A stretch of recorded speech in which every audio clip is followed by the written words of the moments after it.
guilty whenever having sweets or candy. This wasn't always the case. Sugar used to be advertised as just a quick source of energy, and even as a means for losing weight. Another thing, the cold, crisp taste of Coke is so satisfying, it keeps me from eating something else that might really add those pounds. With recent research on the health effects, as well as the sugar industry's antics coming to light, the topic has gotten a lot of attention. The more you learn, the more you'll want to stop eating it. As a recovering sugar addict myself, I've read and watched all kinds of great content on the subject, but the focus is rarely how to quit sugar. Since I've already put out 2 other videos on the problems with sugar, I figure a solution is in order.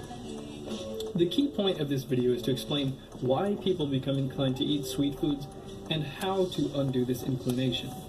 The other thing we'll look at is the mindset to have when approaching this, as well as how to react when you have a craving. Several of the techniques in here can be applied to eating less unhealthy foods in general, as well as quitting bad habits. There are 5 things that are working against you that need to be addressed. Once these are out of the way, quitting sugar becomes really easy. We'll start with your brain. Sugar keeps you consuming it regardless of the amount of food you have eaten for 2 reasons. The first is that it is actually biologically addicting. Sugar acts on your reward center in the brain to give you a sense of pleasure when you eat it.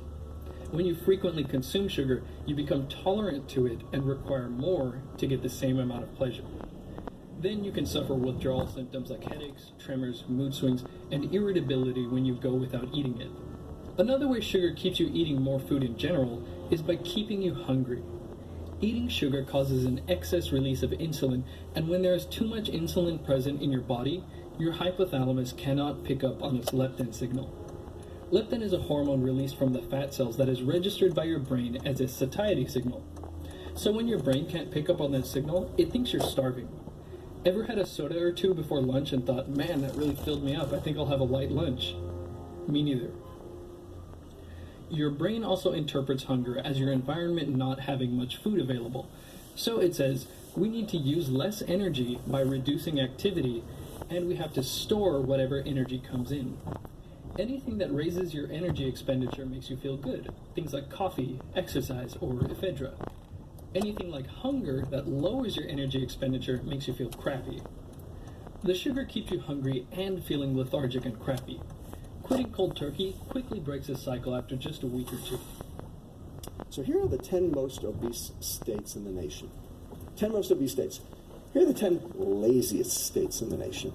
Here are the 10 most unhappy states in the nation. Here's the adult diabetes rate. Here's the adult heart disease rate. And finally, here's soda per capita consumption. Pretty significant overlap, wouldn't you say? Yeah? One thing I found really kept me going in spite of massive sugar cravings was knowing that the longer I went without sugar, the better I would feel. This brings us to a key point, which is reducing sugar doesn't mean reducing happiness. The main premise of Alan Carr's book, Easy Way to Stop Smoking, is that you need to get it through your head that you're not depriving yourself of anything by quitting cigarettes. Cigarettes don't improve people's lives in any way, and the only reason smokers feel deprived while quitting is because of the dependency that the cigarettes created.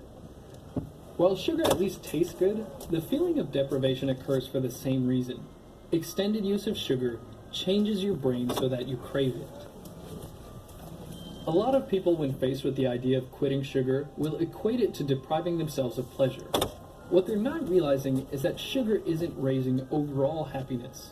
It is simply creating a temporary contrast in happiness. If you're constantly consuming sugar, you can be making yourself unhappy, lethargic, and fat without realizing it.